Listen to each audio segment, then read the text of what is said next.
Thank you all. I'm going to try and be disciplined with the microphones. I'm used to having these here, so try to be focused into the microphones. Thank you for this very nice conference or symposium. Very distinguished guests, and it's been a very steep learning curve for me before lunch. As an economist, I'm learning a whole lot of new things. So I have a very kind of big title, How the Financial Sector Can Be a Productive Force in Climate Change Mitigation. And then I kind of tagged on the role of public policymakers and private sector innovation. And really my point that I want to make is to think, so one thing, so I have a PhD in economics, I'm trained in finance and economics. And for the last 4 or 5 years, I've been kind of transitioning into applying this to kind of climate change and more of a sustainable development path of our economy. But what I've encountered is that people tend to have a fairly kind of narrow view of what finance is. So when people think about finance, they think about kind of bank loans or stocks, or they think everyone wants to talk about maybe green bonds or something like that. But when I think about finance, when I also teach, which I think is one of my primary roles, that I can actually disseminate a lot of valuable information, have an impact. We talk mostly about that finance is about valuation. Finance is about allocation of capital, and it's at that point, and where we really are now with the how, and with kind of time is running out, how can we get this out to the kind of endpoints where we need to have new technology, we need to replace existing technology, and with the UN and the IEA can estimate what these costs are, but they will not make these investments. We have a system of decentralized decision-making in place, which is the financial sector, which can help us, and I think that's the only chance. That's how we allocate resources in our society.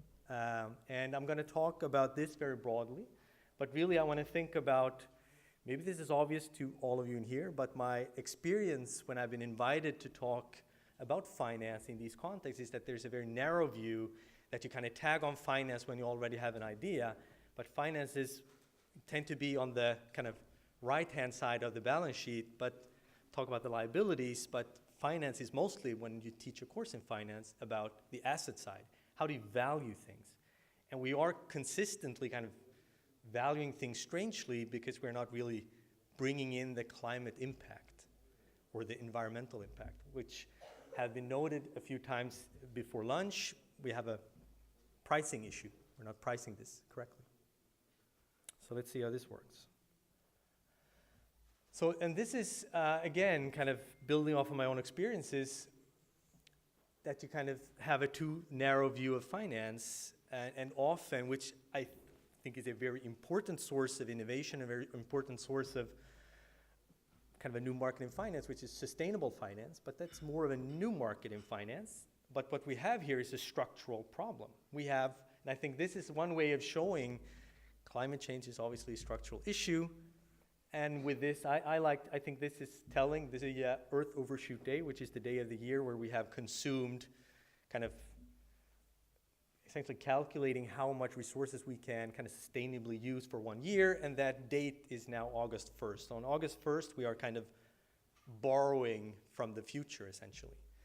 And if you're very optimistic, it's stabilizing at August 1st, but obviously that's not sustainable. We need to go to, well, December 31st at 1 minute to midnight or something. We need to be sustainable. This, as a society on Earth, we need 1.7 Earth to maintain this way of life. This is obviously vastly different across countries. I am from a very strange country in that way, Sweden, which is in many ways doing a lot of good things, but we're 10th worst in this here. If everyone lived as a Swede, we would need 4 planet Earths. And I gave a longer version of this speech in Vietnam, and they are actually the best. Their Earth Overshoot Day is December 20th. And it was a little rich that they asked me for advice, because I'm coming from a country that consumes a lot of resources, but nevertheless. So just to kind of, again, having this broader vision or version of finance, we have a structural problem, and finance is kind of the resource allocator.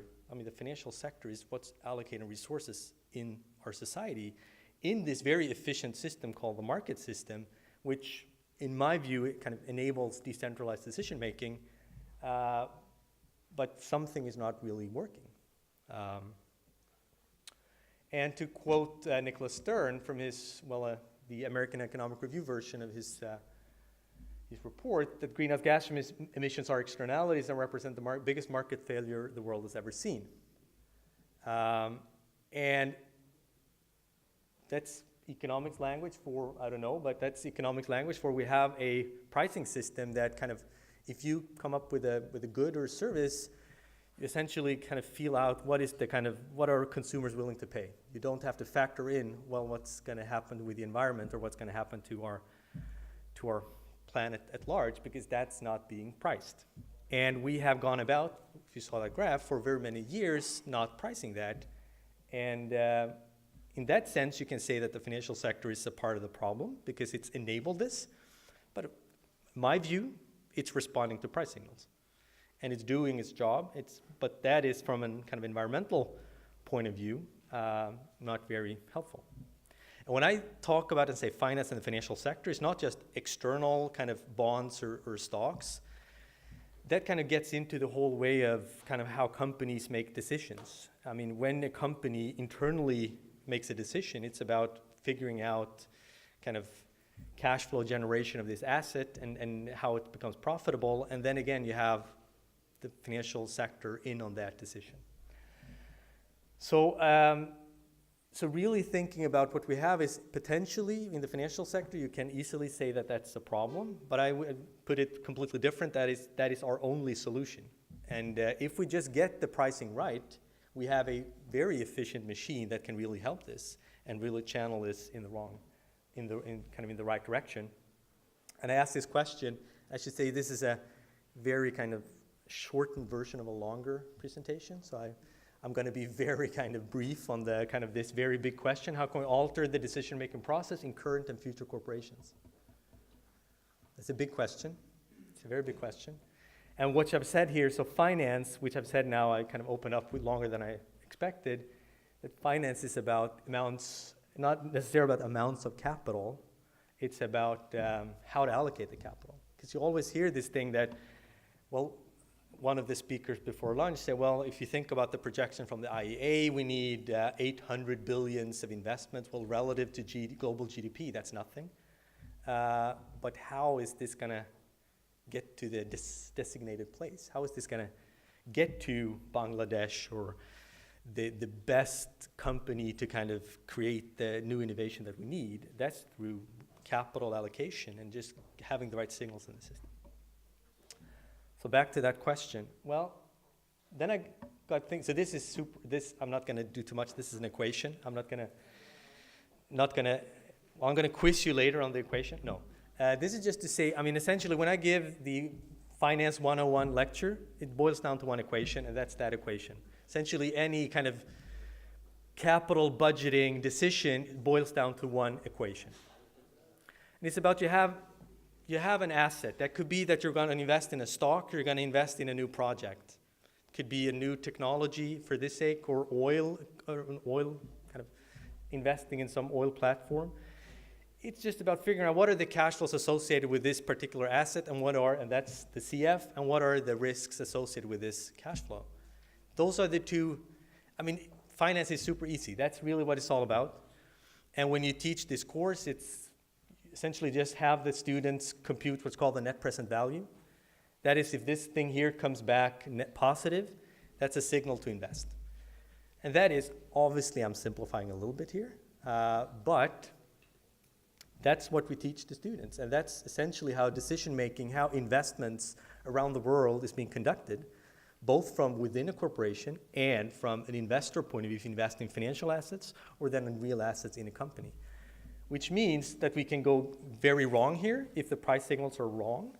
So here I have, again, very kind of simplifying, that roughly what we can do is with carbon pricing affect the cash flows associated with these assets. You can either, everyone kind of agrees that we need a global carbon tax that obviously would depress the cash flows of the fossil fuel burning assets, or you can work with subsidies for the clean, kind of energy efficient ones to kind of raise the cash flows of the renewables. or really what we need to do is change the relative kind of between the dirty and the clean.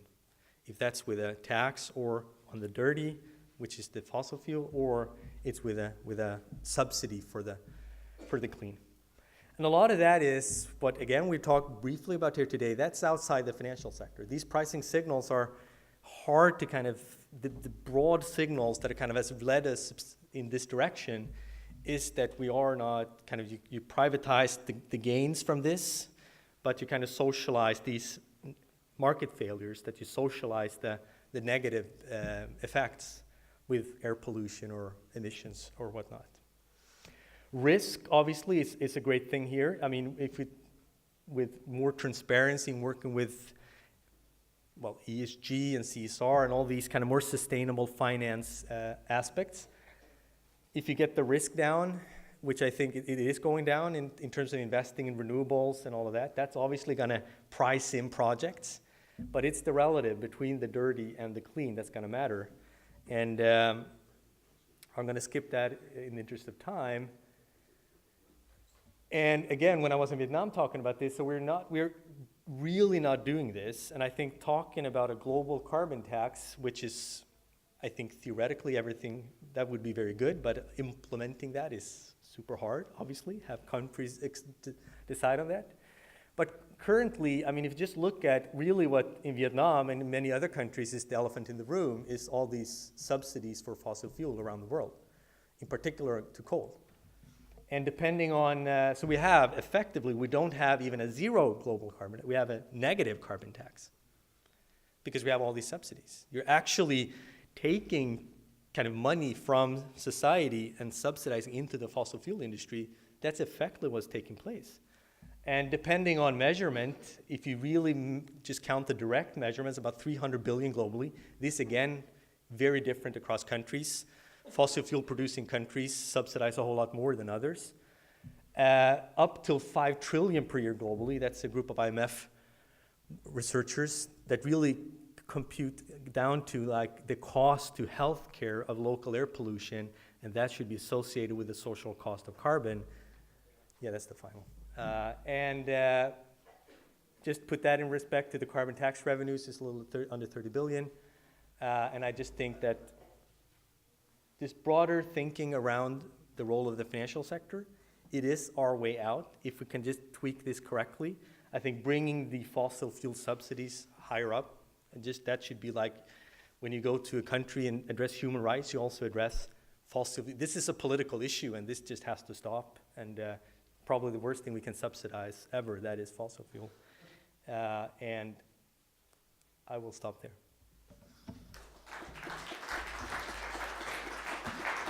Thank you very much. We've got time for one quick question, if there's a burning question, maybe right up front here.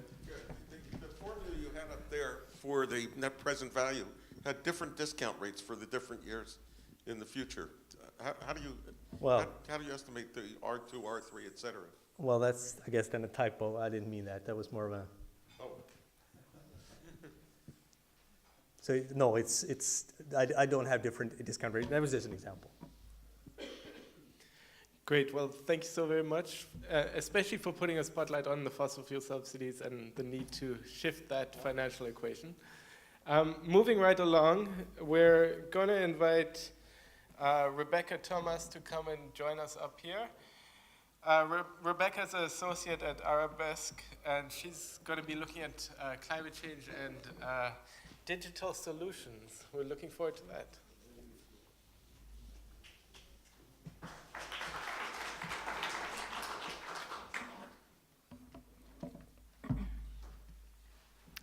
Hi, thank you very much for listening to me today. So before I dive into the climate change aspect of my talk, I just wanted to give a quick introduction to Arabesque SRE for those of you who aren't so familiar with it.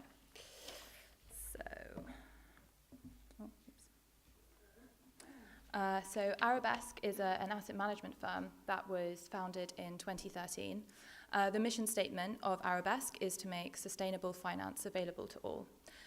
So we've done that in order to do that, we developed a tool called SRE, which basically gets together all of the ESG data out there, environmental, social, and governance data, and combines this with the latest advances in machine learning and AI. So we have a really powerful tool. The methodology of SRAE is also founded on really sound academic research. So this includes a meta-analysis that we conducted along with the University of Oxford. And the main sort of ethos of SRAE is to make take a quantitative rules-based approach. So our SRAE tool was launched to the public about 2 years ago. And now, thanks to the sort of machine learning aspects and all of our technological advances, we're able to assess the non-financial performance of over 7,000 companies globally every day. So just to explain a little bit more about the offerings of SRAE. So we have 3 lenses that we currently use to analyze this non-financial performance. So the first is the GC score. So this is based on the principles of the UN Global Compact. We'll, of course, be hearing a little bit more from the founder of that later on today. And this is a normative, non-compensatory,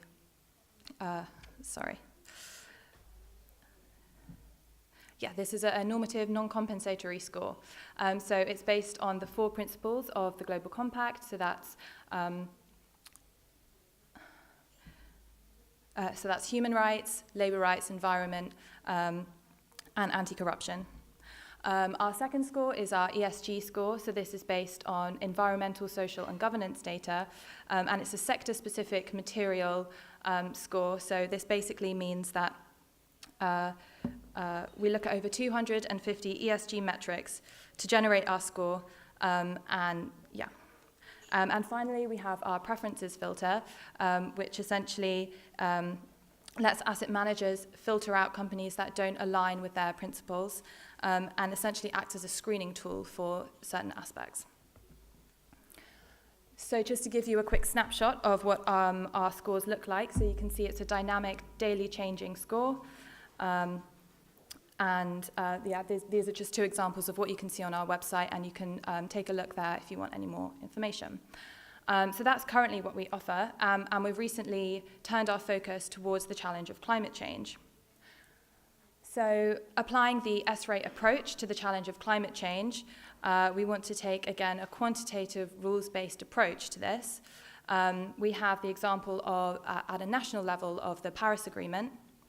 So I've just taken this from the UNFCCC. So they say in order to achieve the objectives of the convention, parties need accurate, consistent, and internationally comparable data on trends in greenhouse gas emissions and on efforts to change these trends. And that's exactly what we need as well at the corporate level. So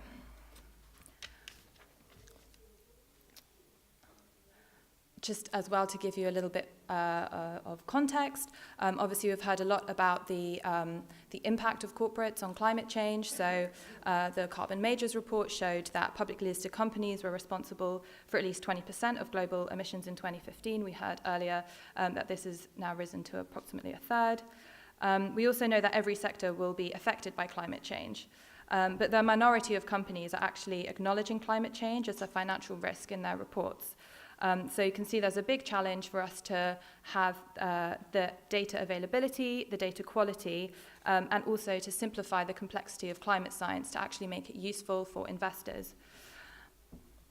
So I'm just going to talk a little bit about how we've tried to solve some of these challenges. So data transparency really is a key to fighting climate change. Some of the main challenges we've had at the moment is that lots of the data on emissions is estimated. So this really just adds unnecessary uncertainty when you're thinking about actually quantifying the contribution from different corporates. And it also doesn't incentivize disclosure. So if you know as a company that your emissions are going to be modeled, what's the point in reporting your emissions? Maybe you're actually benefiting from having your emissions modeled a little bit lower than you know that they really are. So our solutions are basically to incentivize disclosure and require that data is publicly reported. So we would ourselves only use data that is publicly reported, and we hope that that will drive an incentive to make it more transparent. Furthermore, we want to make it much easier for companies to disclose. So there's lots of reports of survey fatigue. Companies are just being sent lots of different surveys. And we don't want to start sending them our own survey, but actually just make it much easier for companies to disclose. And then in order to sort of solve the climate, the data quality issues, as we saw before, the data needs to be accurate, consistent, and comparable.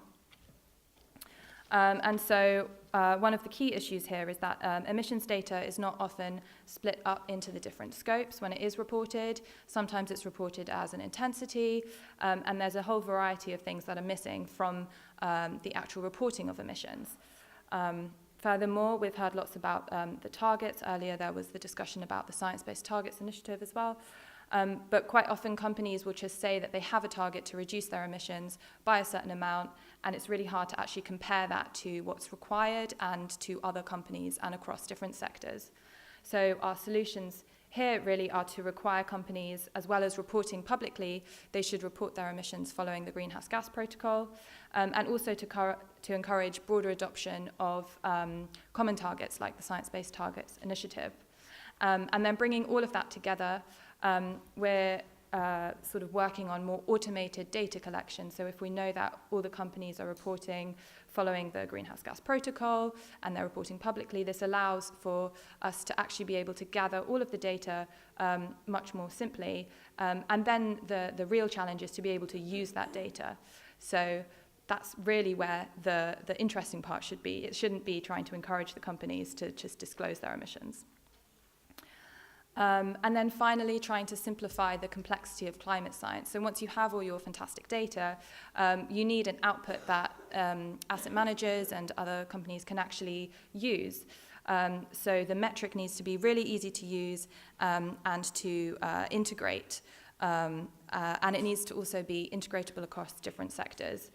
The metric also needs to be tangible. You need to really easily be able to know which company is doing better, which company is doing worse.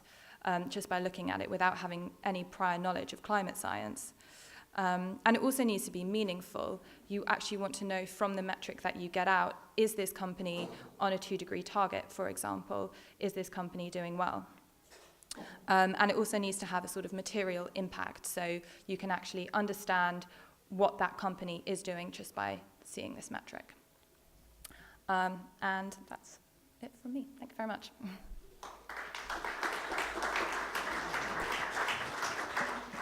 Thank you, Rebecca.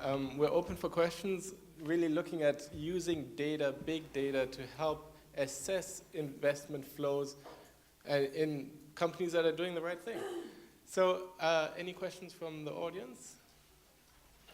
I would also like to take this opportunity to say that there's some water up front here. I know it's post-lunch, so if you feel the need to hydrate, do come forward, get some water. You can also stretch your legs while you're doing that. And with that, Rebecca, I'd like to thank you so very much for your presentation.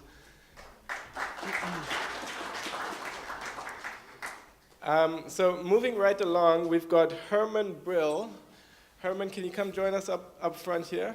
Herman is the Director of the Office of Investment Management at the United Nations.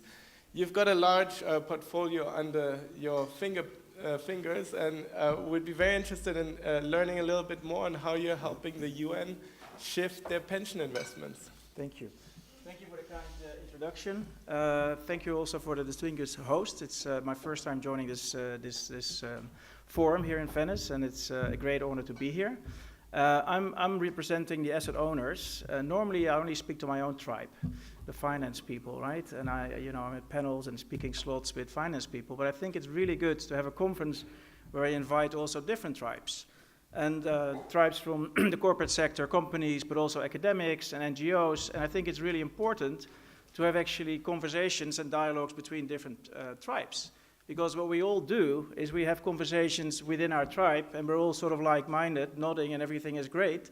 But I think what's the real purpose is actually to have a broader dialogue, to actually have discussions with different stakeholders and people with different opinions, because we have to solve a really big problem. And maybe to share a little bit about the language we also use in finance, and we heard about ESG, but we also know that different tribes using CSR, for example, corporate responsible, social responsibility. We have ESG, and then we have SDGs from the United Nations as well. And so, in the end of the day, I think what's really important, because all these people have used different language, use different metric, approach things differently, but within their own sort of framework. And I think if I look at sustainable investing, for me it's really about to sort of link CSR, right? That should be linked in a way with ESG. That should be linked with SDGs. And in the end of the day, I'm an investor, that should be linked with TSR, total shareholder return. So that is a lot of alphabet soup altogether. But I think the alignment between the different tribes and the way we look at the world that we're trying to achieve within what we do in our daily lives, it's really important to sort of start to align that. So again, it's going to be a long-term alignment between CSR, incorporating sustainability holistically at the company level, align that with ESG for investors, because they look at this stuff differently, and then align it with the SDGs, which is trying to measure something else and achieve something else, but it's all relevant. At the end of the day, we need to make some money, right? So total shareholder return is my job. So, you know, I have to take that into account as well. Okay, now I'm going to do slides. How does this work? Great. So let's skip this. So money makes the world go round, right? There is a lot of money we invest. With all my colleagues, we invest like ridiculously big number of $131 trillion, I guess, which is a lot of money. And that money is being invested in stocks and bonds and private markets and whatever you can think of. The different group of organizations and institutions investing this money, I'm going to focus on this group, and I represent the pension funds. It's still a big chunk. It's 41 trillion, or billion, a trillion, I should say, money invested primarily in a couple of countries, which is the US, the UK, the Netherlands, Switzerland. So it's the traditional countries where there's a lot of defined benefit pension fund money has been accumulated over the years, being invested globally. So what's happening? What are the structural drivers of sustainable finance? And I think it's there for real. It is not something which is sort of a fad or something, you know, which is sort of coming and going. This is something which is happening, which is good, which is really important, because again, the impact of finance as capital allocators, as we learned earlier today, finance is about allocating capital. That's all we do every day. But what's happening? We see policy setting is happening by governments. For example, the EU Action Plan for Sustainable Finance, I think is a promising initiative. We look at regulators stepping up. The TCFD is, I think, another good example, focusing on reporting and climate risk and disclosure and measuring it and everything, which is set by Mark Carney and Mike Bloomberg, and that's a good initiative as well. There's a lot of stuff happening in the reporting space. You know, you have SASB, Sustainable Accounting Board, you have the GRI, but there is no standard yet, but there are many different initiatives. And I'm sure over time we will figure out to come to one or two different standards in the next couple of years. There are a lot of vendors active in this space as well, play a very important role. Just to list a few, and there are more than just these two, but it's MSCI ESG, it's Sustainalytics, and they play a very important role because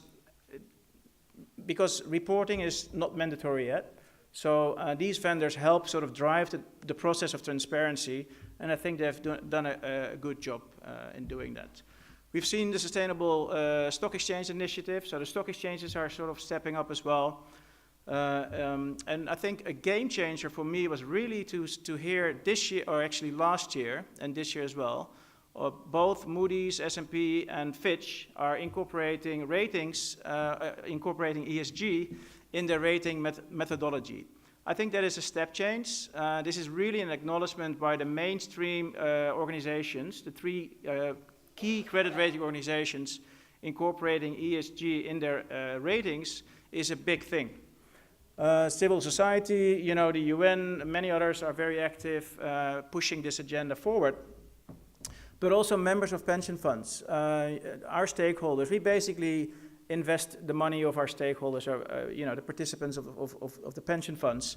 And those people, they have a view as well, an opinion, and they expect actually more and more from investors in terms of sustainable investing. And I think technology is a critical thing. Rebecca spoke about SRAE and the work they are doing at Arabesque, which is fantastic, but technology is going to be a huge driver. It's already a driver within sort of the corporate world, but within asset management and asset owners, and the way we are going to use it will be also a game changer. Just one quick word about that. We're doing some research as well with Professor Bob Eccles and an AI specialist, where we try to link ESG materiality using the CESP framework and map that to the targets of the SDGs. And then we're going to use AI to sort of measure an SDG footprint of a company. So it's, you know, it's very exciting. We're still sort of doing it, so I can't share the results. But I think it's really fascinating. If we get an understanding about an SDG footprint of a company, and you can use that in an engagement strategy where you actually go, you have a dialogue with companies, and you say, listen, this is what you report in your sort of CSR glossy report. This is what we measure on the AI SDG footprint. And, you know, let's discuss what we can learn from that, right? And if you don't like what we come up with in the SDG footprint score, you might want to report more stuff which is helpful for investors. So basically, you create some sort of a transparency catalytic dialogue using AI as a technology tool, and it's still early days, but this is the work we're preparing, and I'm happy to share our paper, which will be published in the second quarter, but I think it's exciting space.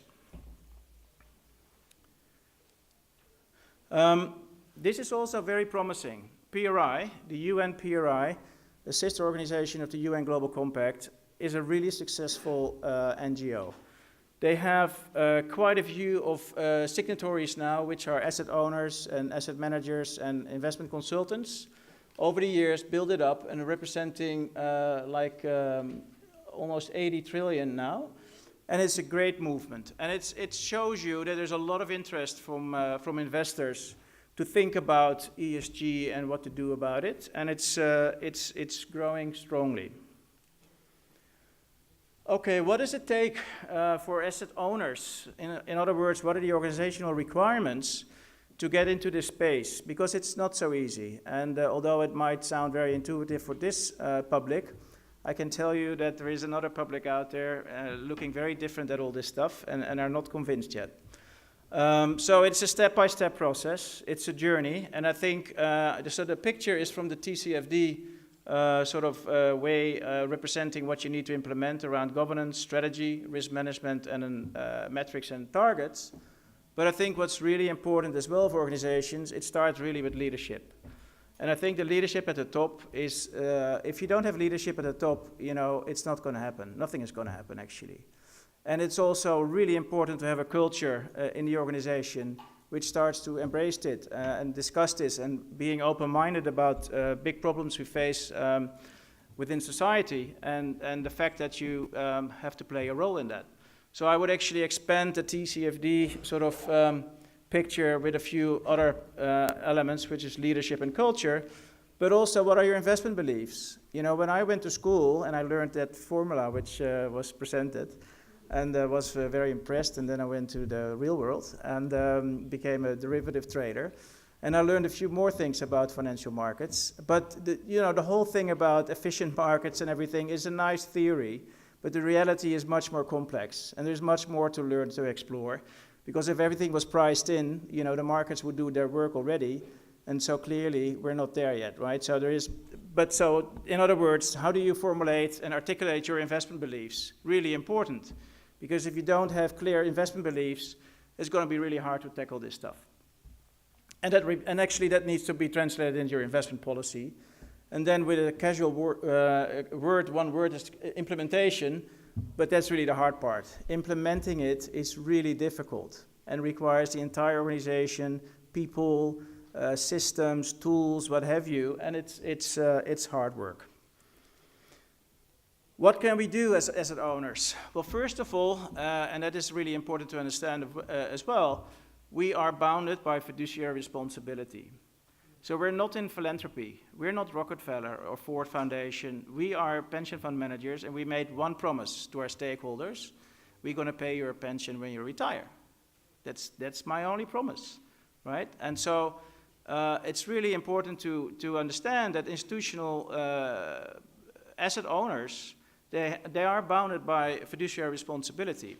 And now you can question, okay, how do we draw the line, right? Should we incorporate ESG or not? Well, I think if rating agencies are incorporating ESG, I think the discussion is sort of finished, right? I mean, if they do it, we can do it, no? So I think that's sort of done now. But I think there's still a discussion out there where you draw the line. And, but it's important to have this dialogue with your stakeholders or regulators or who have you to understand what you can do. But I think we're making good progress in that whole discussion. So it is about asset allocation. The only thing we do is allocate money into stocks and bonds and private markets.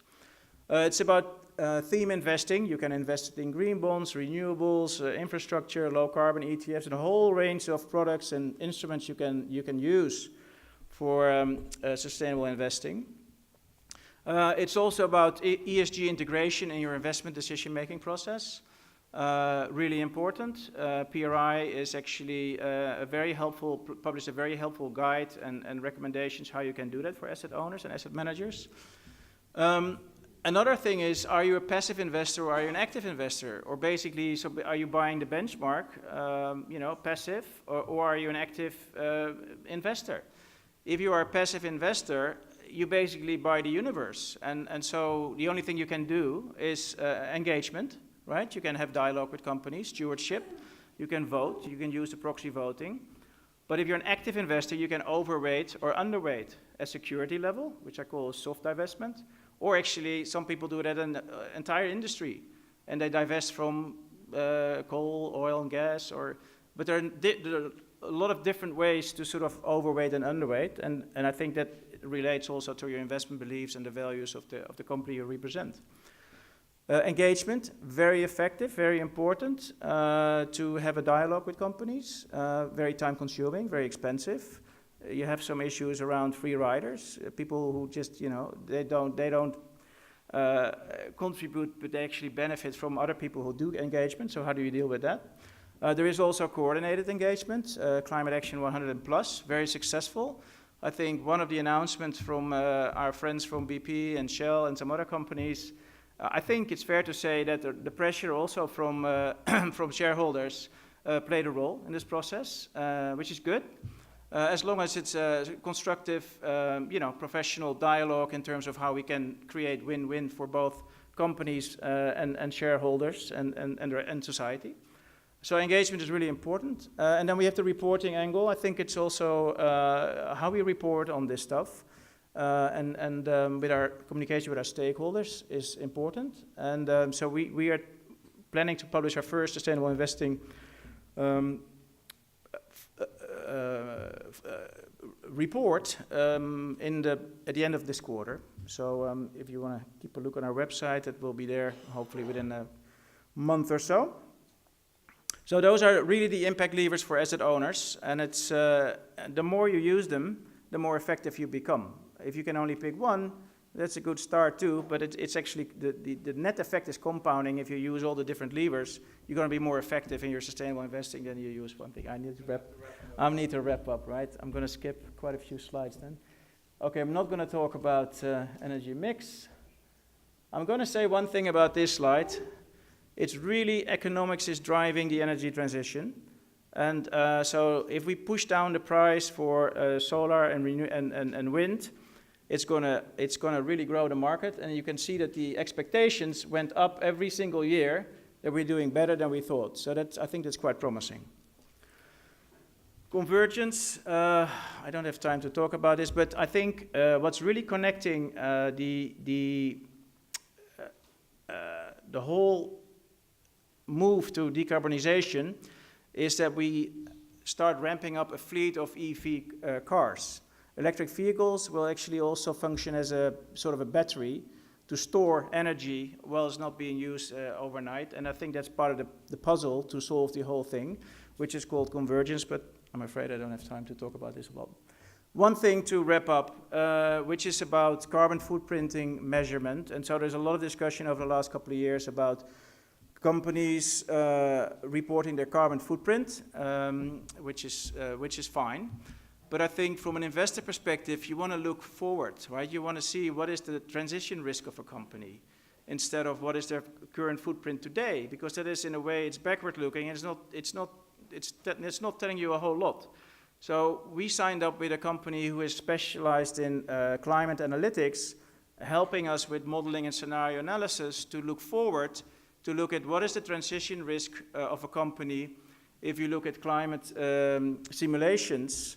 And so if you have companies, even though they have a big footprint maybe today, if they take the right action and actually invest more in renewables, you can see that the transition risk produces a better score. So I think it's the combination of looking at transition risk forward-looking and the carbon footprint, which is a point in time. You need both. It's like stock and flow, right? You need really both.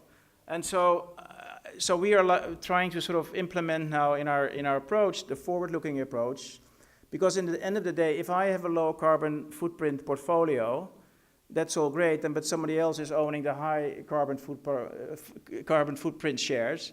And so we don't really solve the puzzle. The challenge is not that, it's not musical chairs, right? It's really about driving down the carbon footprint collectively.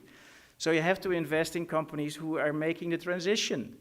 And just having a low carbon portfolio, that doesn't solve the problem we're facing. So I think the insight we learned about all this is looking at carbon footprint is one thing, but looking at forward transition risk is critically important as well. And I'm going to stop now. Thank you. Thank you so much.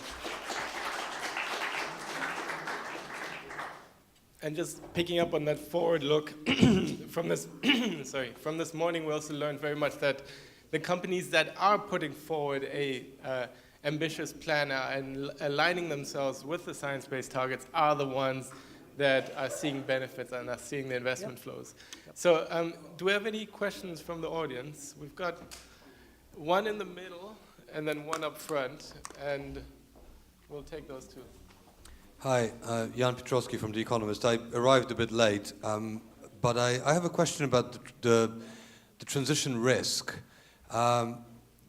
When you look at transition risk, or when anybody looks at transition risk, it seems to me that very rarely what is actually factored into that risk is the likelihood of that transition occurring. So you have the different scenarios of what needs to be done to reach 1.5 degrees, 2 degree target, but there's very little talk about the likelihood of the regulations, of the sort of, implementation of a carbon tax. Yeah. There is some on the technical side of, cheapening renewables. There is very little on the political economy side. Are you factoring that in? Well, we factor in what we know, right? And if the regulators have not come up with a carbon tax, the only thing we can factor in that I assume that at some point in time they will implement the carbon tax, because it's like a no-brainer, right? Every economist, everybody would basically say a carbon tax is the first thing. I know, but I'm a finance guy, so I'm not a regulator, right? So I factor in what I know, or what I can assess with the data out there, and so it's all about probabilities and likelihood. So if you have more data, and we're using AI now and different tools, and we're looking at very complicated science tools, climate science tools, to make an assessment of the likelihood that these companies can manage the transition well. So it's all about survivorship. Are they being able to deal with this transition? What is the likelihood they survive or not? Are they doing it better than their peers or not? But it's not a game, but it's an assessment around probabilities with a lot of unknowns, and it's really hard. But forward-looking is really hard by definition. Okay, well, half a minute, please. Again, that was already half a minute. Herman, it's kind of related to a question of the gentleman from The Economist. I mean, how do you guard against the risk of building a carbon bubble or being stuck in a carbon bubble? I mean, I talked earlier today about natural, let's say, tipping elements in the Earth system, but there could also be social tipping elements, and we could see potentially drastic change in policy making. If climate impacts become too severe, you see already the youth demanding change, and this will not be linear. I mean, this is what I can promise you. I mean, we may not see much change for 5 years, for 8 years, but then there could be a drastic change happening. And how do you factor this in? And have you really, I ask, looked closely into the 1.5 degree report on carbon budgets? What's left out there? Well, you know, again, I work in finance and I know everything about bubbles, right? Markets go up like crazy and go down like crazy. And I think that's a sort of a reflection of human behavior. And so will we see carbon bubbles? Or we might see. Financial markets overreact to the upside, to the downside. If you have an acceleration, I remember the dot-com bubble, and everybody was investing billions in that new innovation. So I'm sure we'll see bubbles, and we see peaks and valleys across financial markets and in investments, because we're trying to figure it out, and there's a lot of uncertainty. So you will see moments of overinvesting, underinvesting, depression. I mean, I think that's a reflection of human behavior. Well, it's really hard, because it's you can look at indicators and you can try to sort of, you know, but you cannot really predict it with certainty, and that's I'm afraid that's what it is. Thank you very much. And on that note, you cannot predict much with certainty. We need to continue this discussion on how to solve this generation's challenge.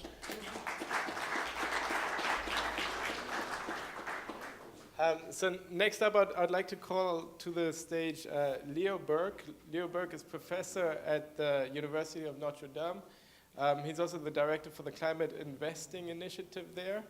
And you're going to be enlightening us a little bit on how to improve interaction between global investors and corporations. Thank you for joining us. Great, thank you. Thank you very much. And thank you to our host for your wonderful generosity and warm welcome here. I'll do this without slides.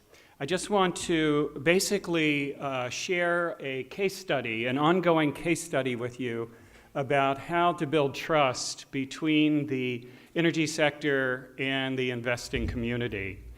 And we're doing this through a project called the Vatican Dialogue Project, where we bring together CEOs of the international oil companies and the largest pension fund managers in the world and the largest asset management CEOs in the world, and a few other experts for a couple of days of dialogue at the Vatican.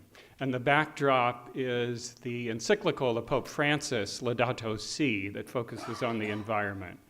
All of us know that an hour of a CEO's time is very precious, and it's remarkable that these 20 or 25 CEOs are willing to spend a couple of days together and explore some very challenging issues. And I just wanted to share with you some of the issues that we'll be looking at the next round of this, one of which has been mentioned just about in every presentation today with respect to carbon pricing. So I think we're getting to the point where there's so much interest in this that it needs to happen, that we'll see a signed statement coming out of this meeting that energy CEOs and investment CEOs will both be signing, that could be taken into the climate summit by the Vatican that Antonio Guterres will host on September 23rd. So that would be an important milestone in terms of a statement that signals to policymakers that it's time to move seriously in this direction of climate pricing. And how we do this and link together and make interoperative different systems around the world is definitely going to take time. Obviously, the Europeans have a long history with this, and the climate price will get tightened up over time. China, as you know, is off to a slow start, probably won't get rolling until 2020, and then it's only going to be the power sector to start. But over time, the Chinese participation in a ETS system is absolutely critical. What's interesting that's going on right now is in the US. You might know that 2 weeks ago in the House of Representatives, a new bill was introduced, the Energy Innovation and Climate Dividend Bill, that has bipartisan support, Republicans and Democrats. So this is the first time in 9 years we've seen something like this that looks very, very interesting, where there'd be a tax at the point where carbon enters the economy, there would be dividends for all citizens, and there would be border adjustments. Whether it'll pass or not, it's a long shot right now, but it's the beginning of a dialogue process that in the next administration would have a very good chance of passage in one form or another. Climate pricing. The second issue we're talking about is, of course, transparent reporting. We've heard lots about this today, but we're coming to a point where both these large investors and the energy companies see the need for consistency of reporting. TCFD, of course, is taking the lead in many people's mind, and the World Development Council for Sustainable Development has been working with several oil companies to look at how TCFD can be judiciously applied in the energy sector. Climate Action 100 Plus was mentioned a couple of times. They will also be participating in this meeting.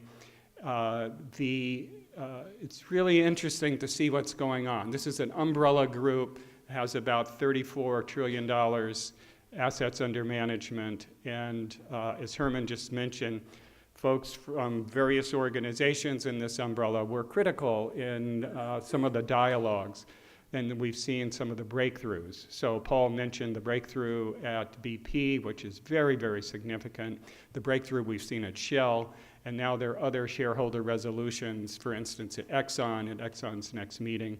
We'll see where that goes.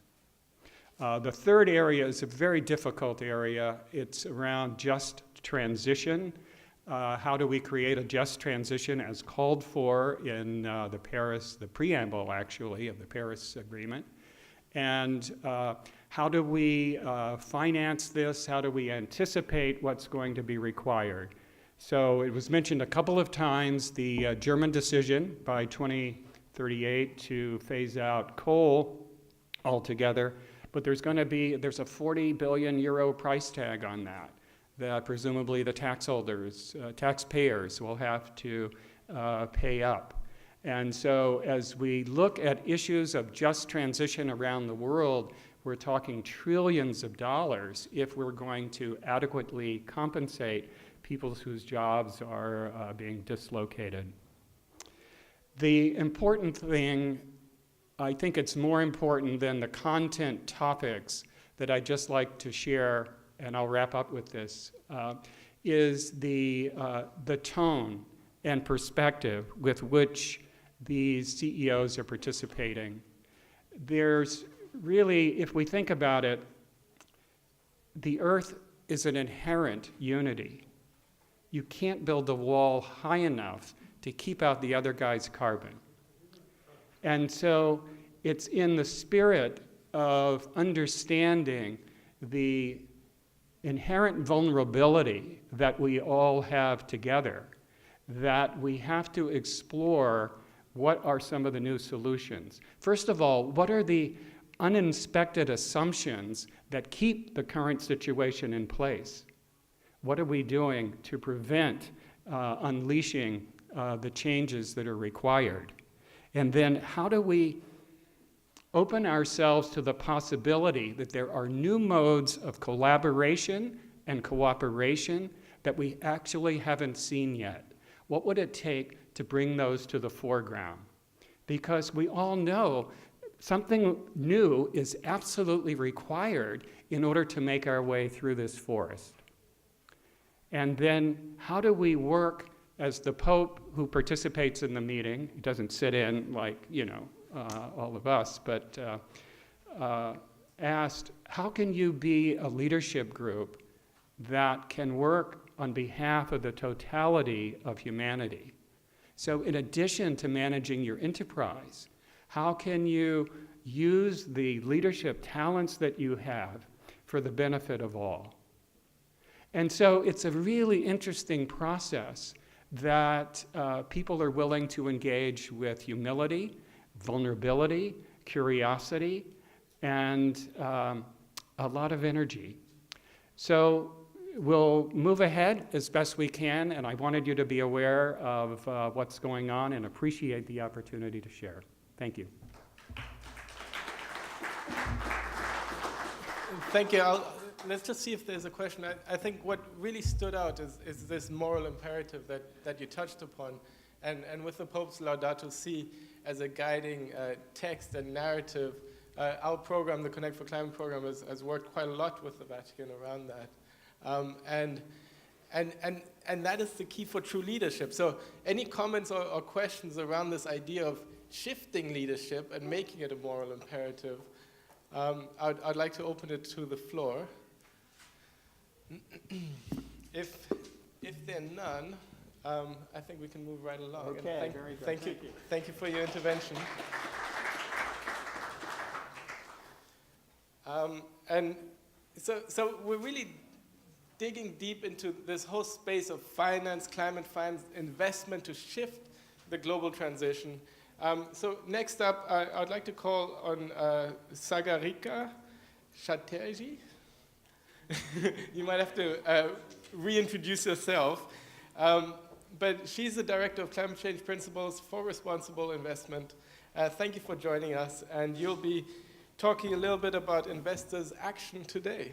Great, thank you very much for that introduction. Thank you. So firstly, I want to start by thanking Alcantara and Andrea, our host. Much appreciate this gathering. You've also solved a small problem for me. And on leaving London for Venice, my small problem was it's my 10-year-old daughter's birthday on Saturday, and she was expecting a very particular bag she really, really wanted. And I didn't manage to get it on time. However, when I arrived in my hotel room, very kindly for speakers, there is a beautiful large green bag. And I thought, how fantastic, the problem has been solved. So thank you very much for that as well. Secondly, I'd like to thank Georg, who has been a long-time supporter from the very start of our organization, PRI, and also one of our signatories who just spoke, Herman, as well, for sharing your expertise. 3 images come to my mind this month.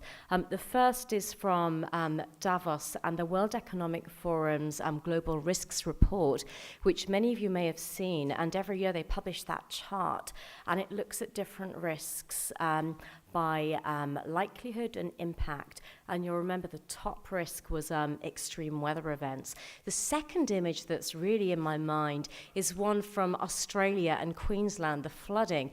And it's a picture of a crocodile in a street. Wow, I really wouldn't want to have that outside my door. And the third image is really from last night, a beautiful walk that I had. Piazza San Marco, the Basilica, has some scaffolding around it, and next to it, an interesting explanation that the repairs are needed and underway for the regular flooding. I dread to think what that would look like in our 100 years' time, were it not for the leaders in this room today. So with that, I'm going to cover very briefly a tiny bit about PRI, who we are, so you have the context. A tiny bit about why climate's important from an investor perspective, which I think Herman's already covered in much better than I could. What are investors actually doing? That is the number one question I always get asked. What are you doing? And then what needs to happen next? So Principles for Responsible Investment is over 10 years old. We have 2 UN partners, UN Global Compact. We're delighted Heidi is here today from UN Global Compact, and also UNEP FI. We call our members signatories as they sign up to aspirational principles, 6 principles.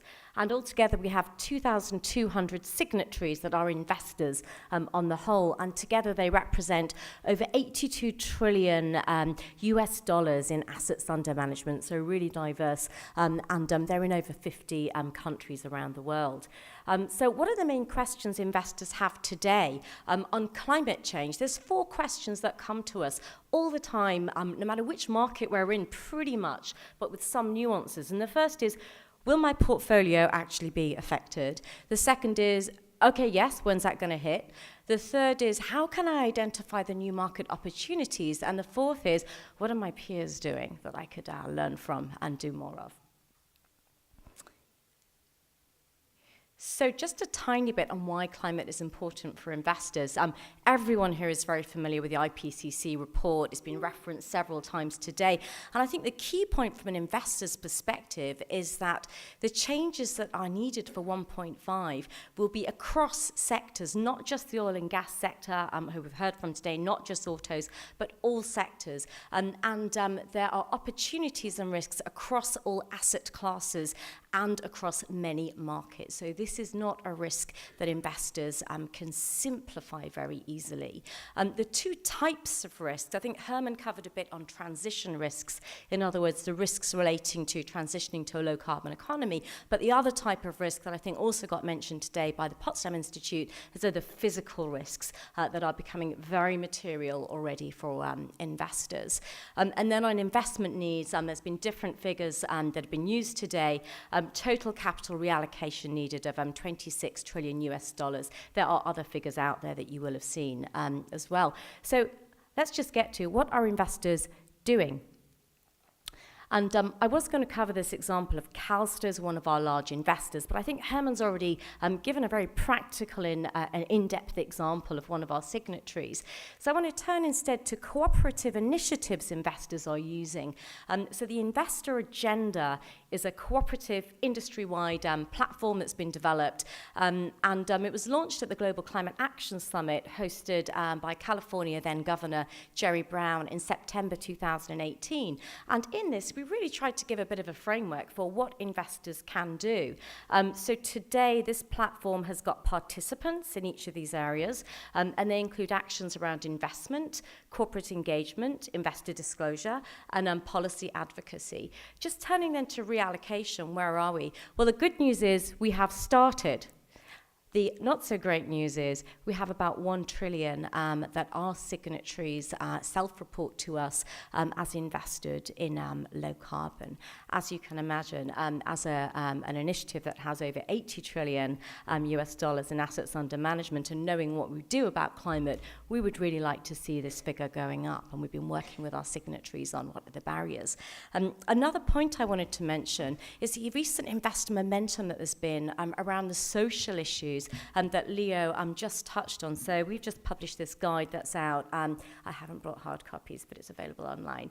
In this, we worked with some very good academic researchers and our investors to really think about what are the risks relating to the social issues and the workers. So I think the ILO has calculated the net jobs that there are from the transition to a low carbon economy, but also calculated that there are about 6 million jobs that will be lost.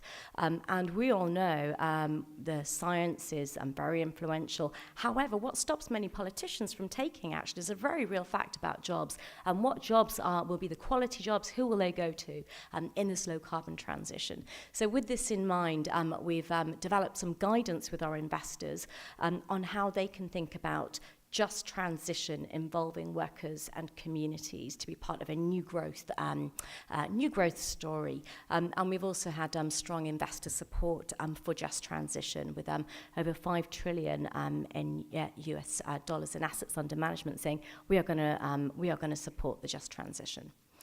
Climate Action 100 Plus has been mentioned a few times. So very briefly, this is an investor coalition of 300 investors with 30 trillion in assets under management, coming together to engage the top 100 emitters, slightly more than 100, but generally 100, on 3 areas important to climate change. Governance, emissions reduction, and corporate disclosure. And PRI is really delighted to see some of the developments that have already been discussed today, including BP and Shell. And just to give you an example, because I was talking earlier about the sectors and how climate really impacts all sectors, you can see in this diagram the companies by sector: oil and gas, transport, utilities, mining, as you'd expect, but also food and beverages. And you can also see that this is very global, reflecting the global nature of investment portfolios. One important factor for the finance community, having moved, I think, on this issue, has been Governor Mark Carney of the Bank of England and the FSB task force recommendations. So how have investors been responding? Well, we provided the opportunity to our investors to disclose on climate based on the TCFD recommendations voluntarily in a pilot way last year. We were really pleased that out of our 2,000 signatories, given this was the first time they were having a go, nearly 500 disclosed based on TCFD last year. And we think this is a good sign of support and understanding in the finance sector using the TCFD, a common framework. We're also seeing climate scenario analysis tools being developed. I'm not going to cover those in detail as Herman already covered those a little bit. So what needs to happen next? All sounds fantastic, right? It's all going really well. Well, actually, our perspective is things are not going really well. We are way off where we need to be, way off, including with our investors.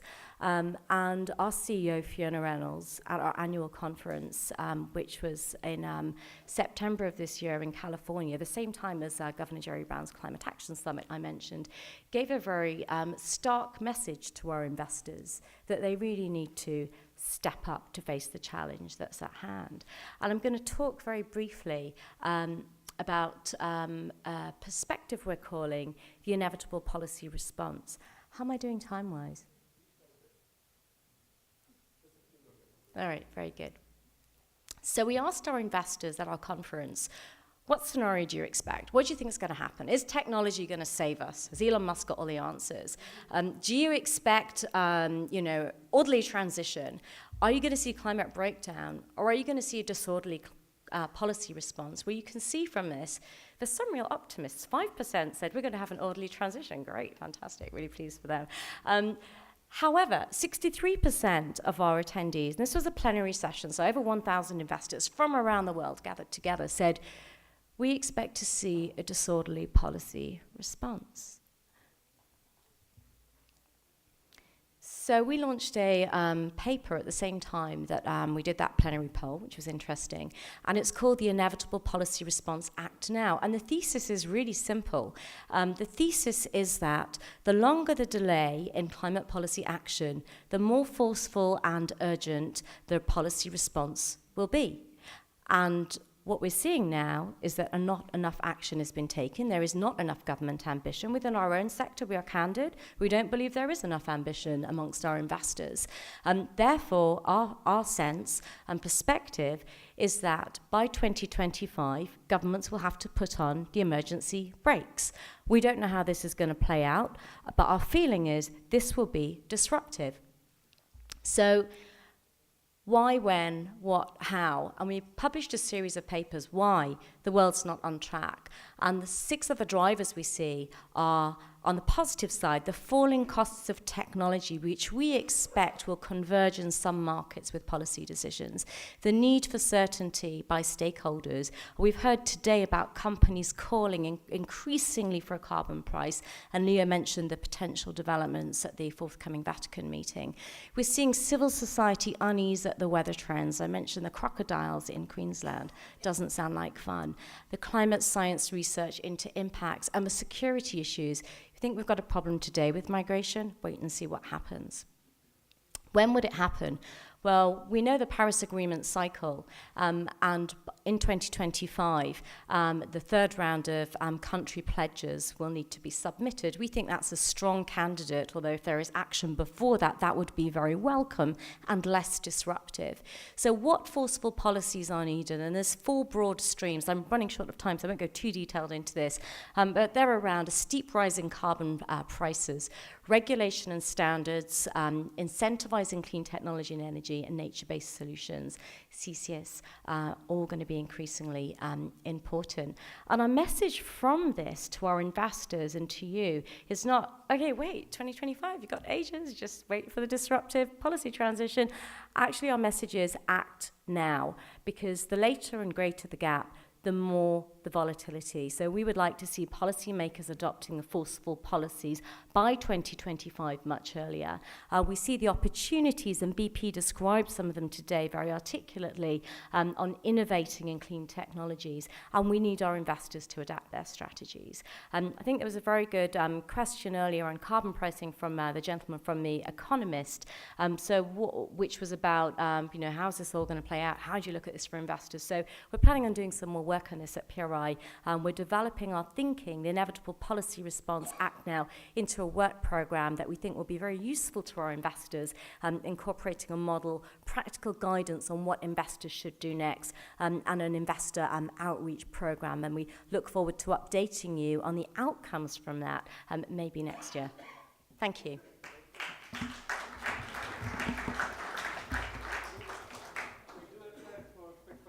If there's a burning question in the room, I'd like you to ask that now.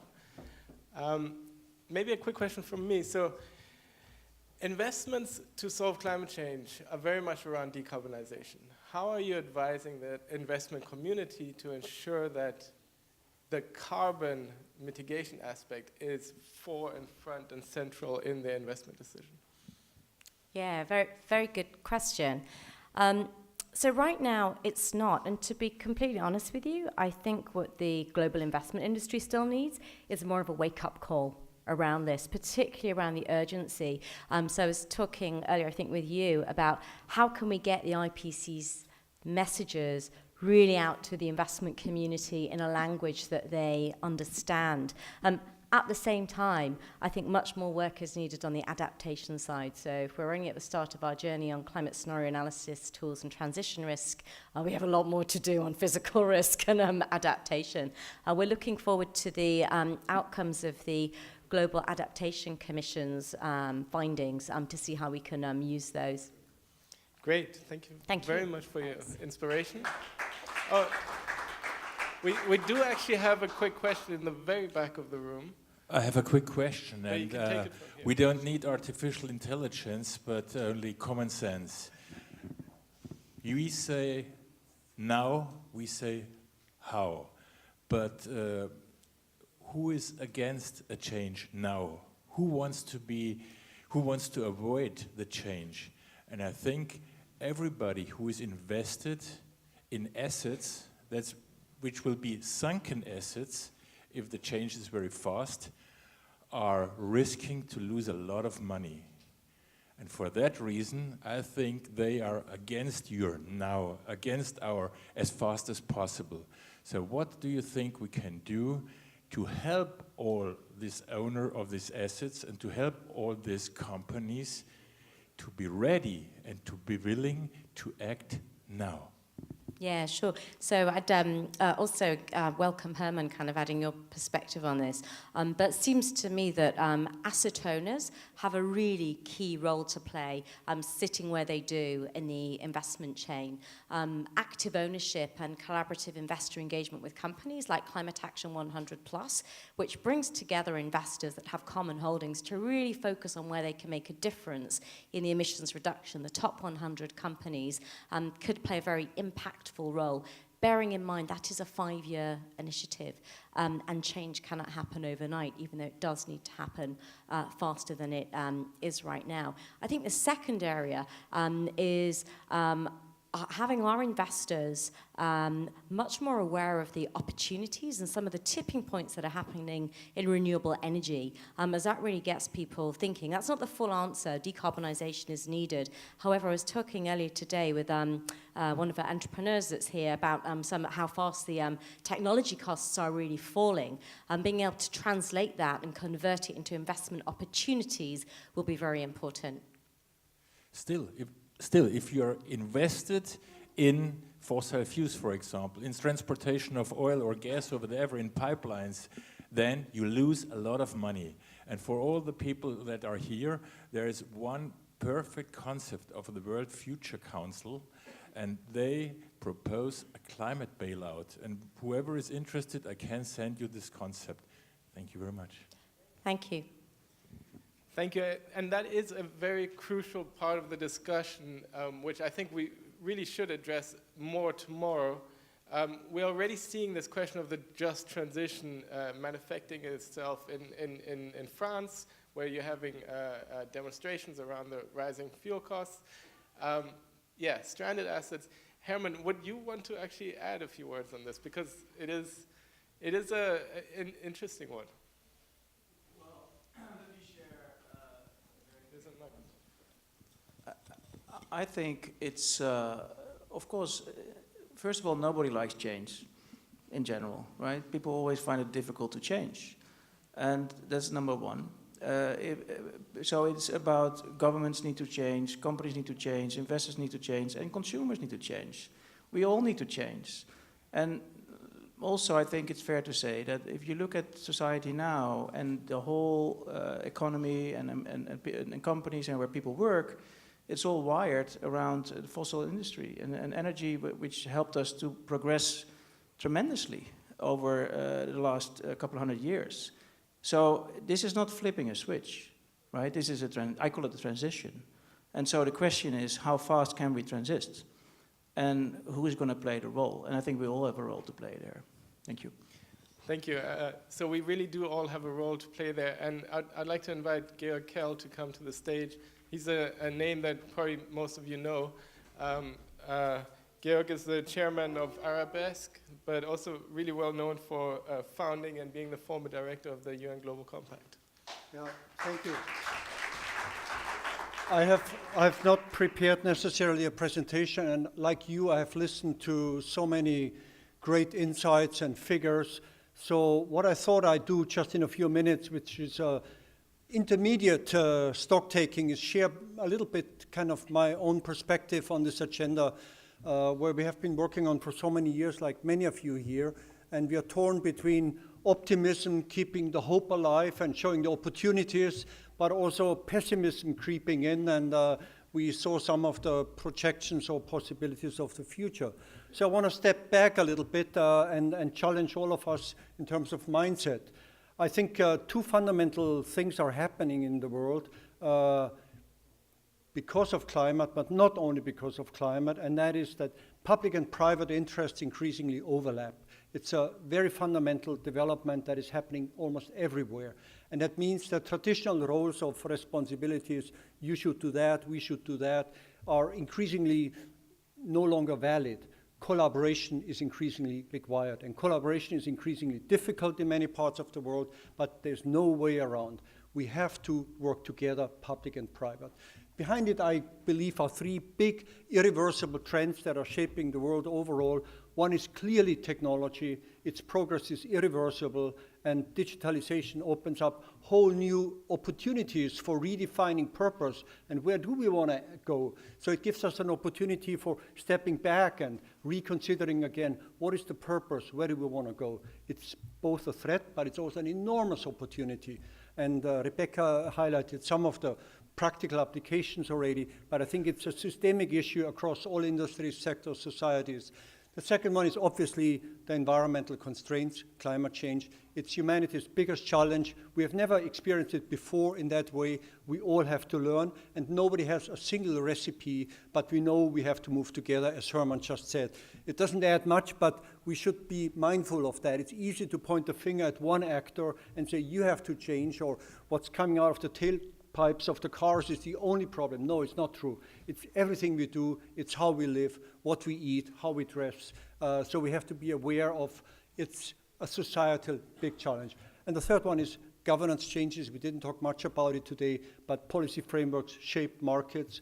They define what is doable, what not. And we have to be at least aware how the world is moving into different camps these days and how it's increasingly difficult also to define common frameworks. So we do live increasingly in a fragmenting world where there's growing emphasis on bottom-up solutions, and where there are still frameworks that hold together, it's very important to keep them alive and to nurture them, because obviously we need scalable, big applications. But these are three trends that are irreversible, I claim, and they continue to shape how markets evolve forward. If I manage to find the next slide, here we are. I just want to show you one quick thing that sums all this up, and from a market perspective, in my view, It's all about ideas and technology that drives humanity forward. We all call for government changes. We all want carbon pricing, yes, but we have the citizens and the just transition. We know corporates have been on the journey for 2 decades, and now the big thing is finance is now catching up and is actually probably overtaking the real economy, because climate risks increasingly are recognized as material, and increasingly tools are available that can assess these risks and factor them into valuation. What we all have to learn is that markets are not only depending on our own activities, but we are all embedded in nature, and this is really the driving force, and this is what drives decarbonization forward. It's a simplified version, but it reminds us how the logic works and how the big play has to move together forward. And the good news, I believe, is that finance is finally waking up. I'm saying finally because I believe that the real economy has been on a journey for quite some years already. Finance fairly recently realized that actually there are material risks involved, and we have to examine our portfolios, our investment decisions, and how can we come to grips with what we don't know, and how can we price it in. Just a big picture view, in my view, it's the big story on the transformation from the corporate side and from the investor side is really from the industrial era thinking to the new thinking. We are used to go for scale only. We are used to think in terms of scope and strategy. We have to learn to think about purpose again. And we know speed increasingly matters, and agility and the ability to adapt. And I could go down now through all of the classic functional definitions that shape market performance. And probably I stop at the policy-society interface. Our traditional thinking is still wired in the assumption that governments set the rules, corporates optimize compliance, and they basically argue for free markets and less intervention. The new paradigm clearly is one of corporate statesmanship, where investors and business realize the common stakes have to be nurtured.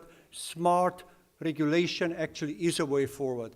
So we are talking here really of a total mindset shift in market behavior, in motivation, ultimately in valuation.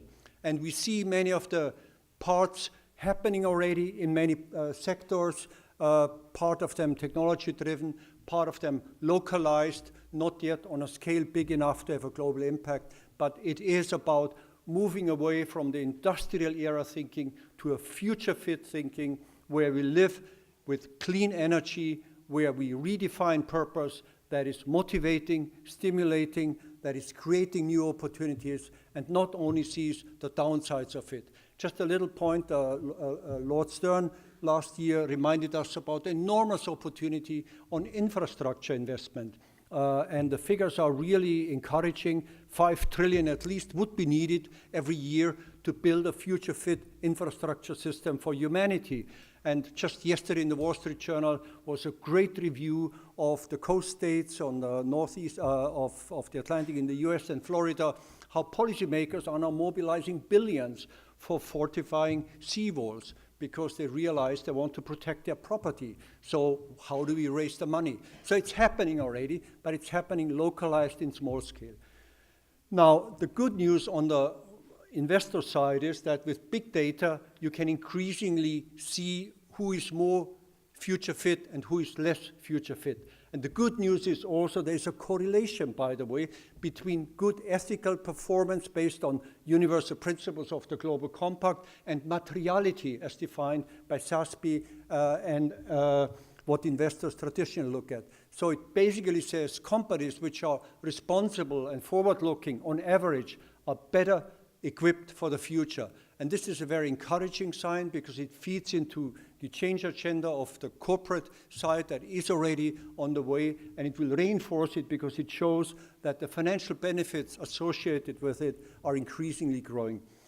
My final and most favorite chart is this one. This goes back to 2008, and it clearly shows how high sustainability performers in the real economy outperform low sustainability performer.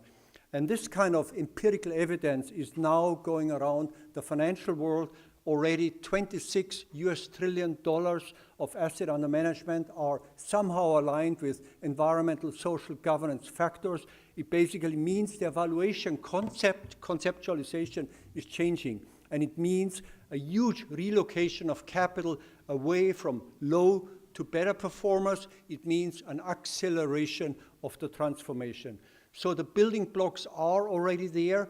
They are not happening fast enough, arguably, and we can speculate how future events will accelerate this change, but clearly the building blocks are in place, and the good news, I believe, is that finance is waking up, that technology is enabling to link responsible business with sustainable finance, and with a little bit of help of regulators, especially on carbon pricing, this transformation can be significantly accelerated.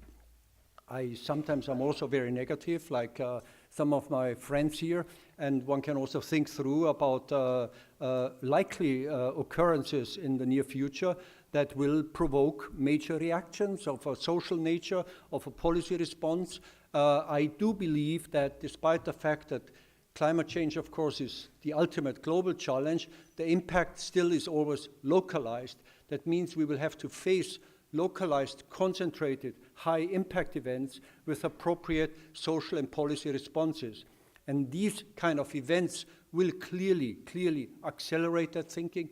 These events will clearly bring finance to the forefront. And just another little headline I came across the other day, also in the Wall Street Journal, which was an eye-opener, how all of a sudden there's a coastal discount for properties on the shore. Investors just decided overnight that property within a certain area in Florida is worth 20% less. So, boop, adjustment in the book value. And this gives us a taste of the future, how quickly and how fast finance will change. And it's a sign of hope. And I think also we should see the opportunities in creating the new space that is open up there. There's enormous demand for rebuilding infrastructure. There are enormous opportunities for creating lives better than working in a coal mine. Oh, one can think of 1 million opportunities that are much more attractive. It needs a societal consensus about what is valued. And it's all about values and valuation.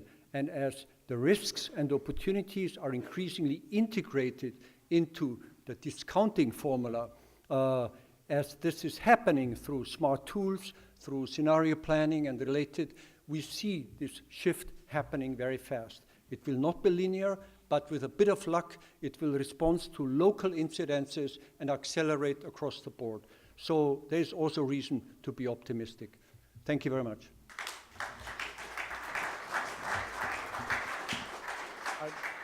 I'd like to keep you up here just to see if there is a question from the audience. There is a reason to be optimistic, so let's take those questions. It's me again, sorry. Georg, one question about that chart you showed. Is it possible to disentangle correlation and causation in that chart? Not yet. No, absolutely not. It seems very, very likely that companies which are generally well managed. I agree. The good news is it's in a portfolio context, there's high certainty that you can make a fair assumption that it's overlapping. You cannot yet break it down to individual companies. It's in the big number game where you can make the certain predictions or how behavior and future fitness is correlated. Hopefully at some point in the future it will be possible. We will launch, by the way, shortly in the US our first sustainability short-long fund. So it brings in a whole new game in that space.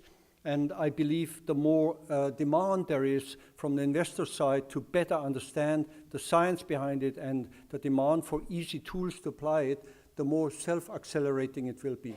And I really hope that this trend will probably kick in all of a sudden, because the beauty with finance is these guys can change their evaluation overnight almost, once the consensus emerges. It's amazing, yeah. They are not burdened like the real economy with real investments and physical assets. It's a question of allocation. Yeah? So finance can be a great driver of that change, no doubt. Thank you so very much, Georg. And next up, I'd like to ask Giovanni Melandri to come and join us up here. Giovanni is the founder and chairman of the Human Foundation Do&Think tank, as well as the chairman of the MAXXI Foundation, and you've also been the former Minister of Culture and Youth and Sports for the Italian Republic. Thank you so very much for joining us. Thank you. Thank you. Okay, thank you very much. First of all, I want to acknowledge and congratulate Alcantara and the university for gathering us.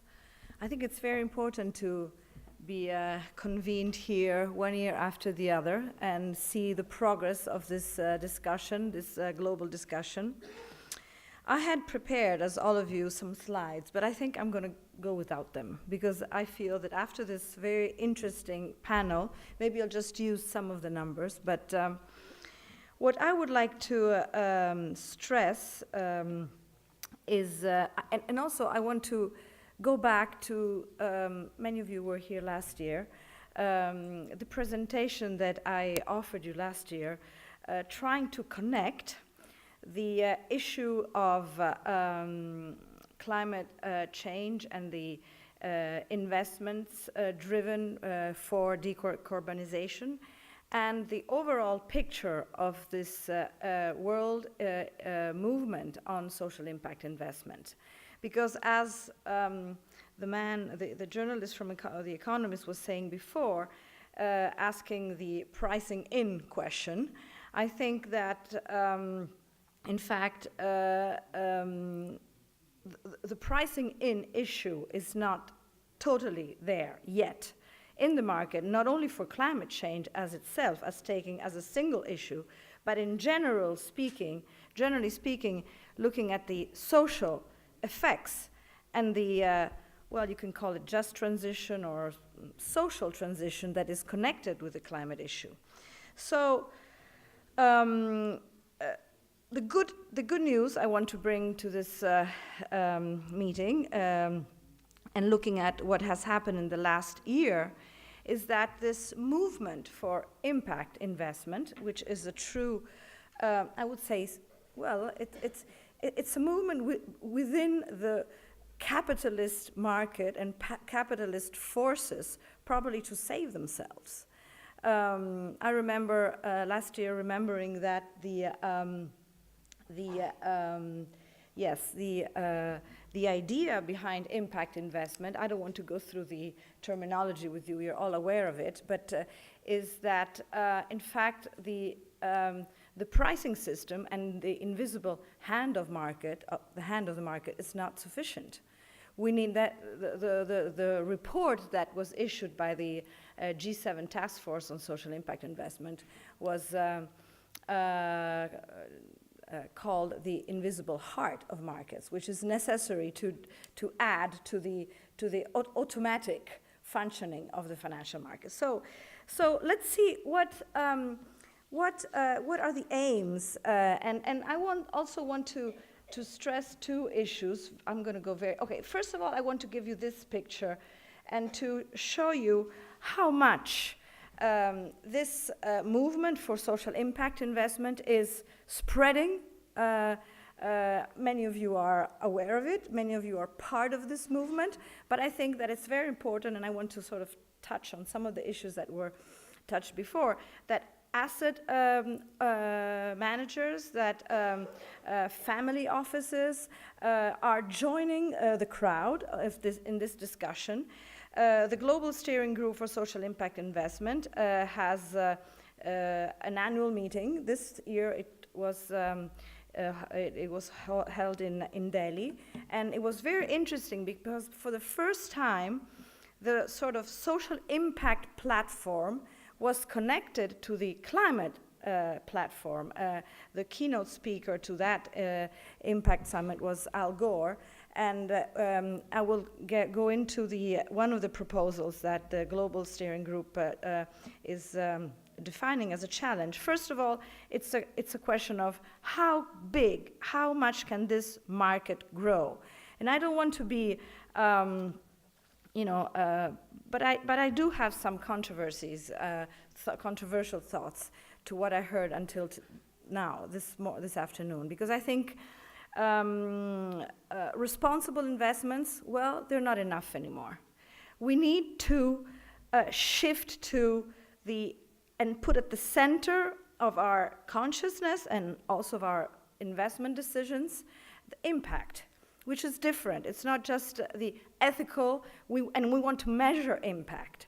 And that is the key issue, and I will come to it. So the first objective of this international movement, of this impact movement, of this impact revolution, is to grow the market size and to create a truly new asset class connected to what? Connected to the centrality of impact. And to do this, and also here I want to refer to some of the things that Herman Bril was saying ahead, I think there's a crucial issue, and the crucial issue is reporting. I think if we don't address this, directly, and if we don't understand that, yes, ESGs, CSRs, social returns on investment, I think out there's something like 150 models to report impact and to report sustainability. So one of the big world exercises, and I think this is good news, I want to bring to this conference, which wasn't there last year, so we can sort of show the progress, is the initiative that GSG launched in Delhi last year for an impact-weighted account initiative to offer a first blueprint for impact-weighted accounts that can allow standardized measurements and reporting of impact.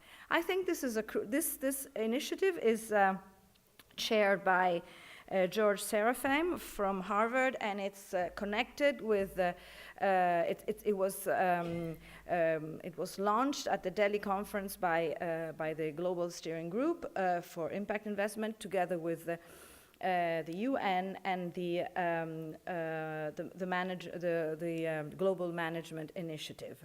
So the idea is that we give ourselves 1 year time, and anybody in this room which is interested in the process, we are, we're really putting together the resources to do this now. 1 year time, and try to define an impact-weighted account that can be appreciated and agreed upon as a standard account.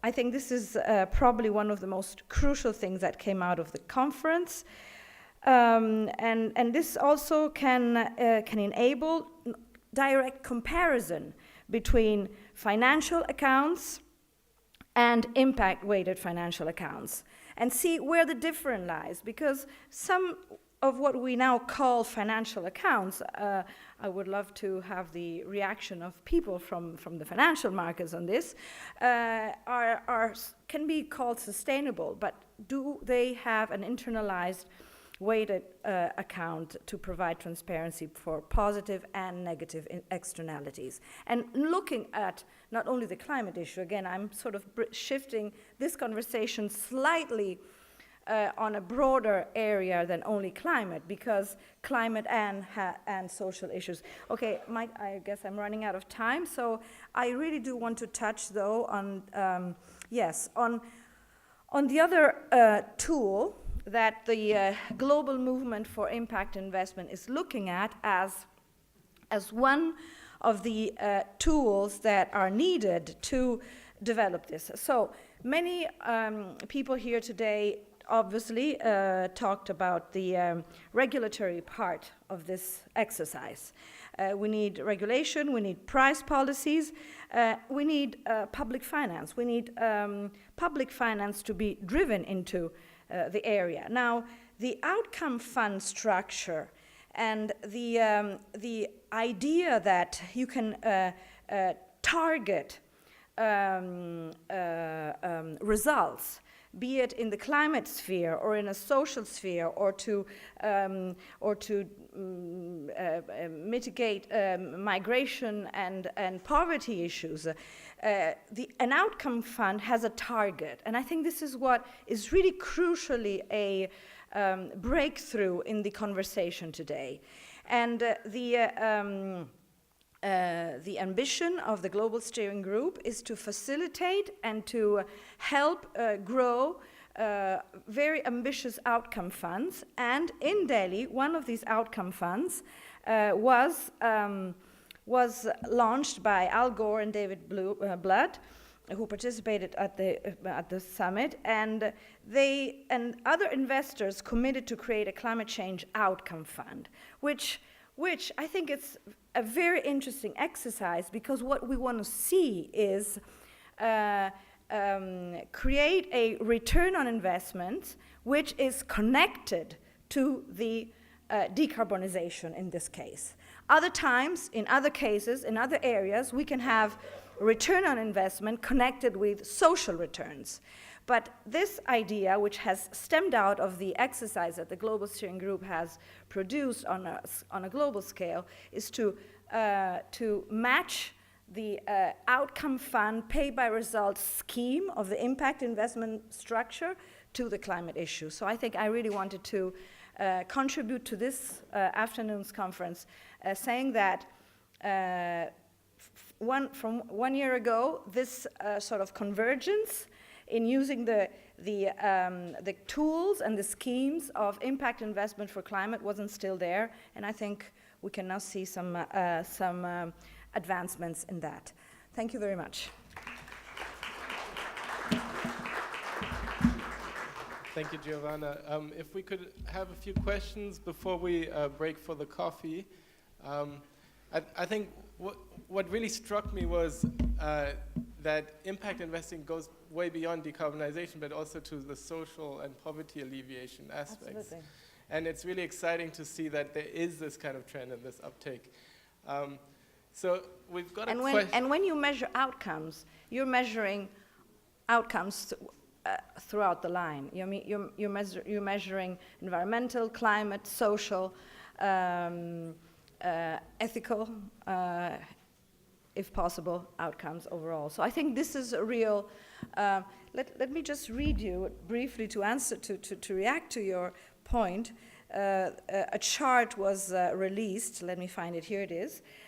At the Delhi conference, like the 8 beliefs of the Impact Manifesto. And it's not Mao, but it's a capitalistic manifesto, to sort of a self-change. So impact is the measure of an action's benefits to society and the planet, and we must shift it to the center of economics and consciousness.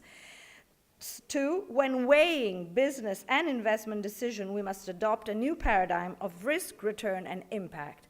So the issue is how we measure it. And that's why it's so important to have the exercise for a convergence in the reporting scheme. And we do have a question there. Yes. Unsurprisingly. Yes, I was waiting for it. I was actually going to ask a very technical question about what triggers a payoff in the climate outcome fund. Because is it something that a particular company does as it installs more renewable, that's not an outcome, that's an input. Or is it keeping temperature below 1.5 degrees? And if the latter... If it's the latter. If it's the latter. Okay. If it's the latter, I mean, there's unfortunately a very high likelihood that outcome will never be triggered, right? Because just because a single tool will not be enough to... Obviously. To add up to an impact. So how do you bridge the gap between a global outcome, which is what we care about with climate, right? Specifically with climate, I'm specifically asking about the Gore Fund, and the narrow focus of the investment. It's a very good question, and I guess I would have to give it a deeper thought. I would say that in fact, no, I don't agree. You can measure partial outcomes. You're not just measuring the global outcome of the objective of reducing the temperature. You can measure outcomes and output also on a energetically, I think you can.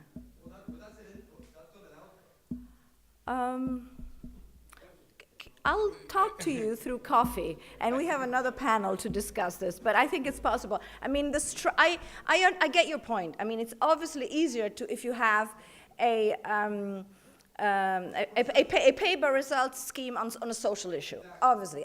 So how many migrants you want to reintegrate, how many, etc. Let me go through the papers, and then we'll talk through. But I'm sure there's a way, because this was a whole structure. Okay, thank you. Thank you, Giovanna. And that is a question for something we can really explore in detail tomorrow when we dig deeper into how we can accelerate our decarbonization. Just a quick reminder, we are live streaming, and so join the conversation online with those hashtags up there: Climate How, 5 Symposium, more broadly climate change and sustainable production. We're going to have a quick break for the coffee, but really just to summarize, we are inspired by the private sector companies that have come forward and shown us that by putting forward ambitious plans, they actually receive the investments, and the financial landscape is shifting to help those companies drive towards a decarbonized future. Thank you very much.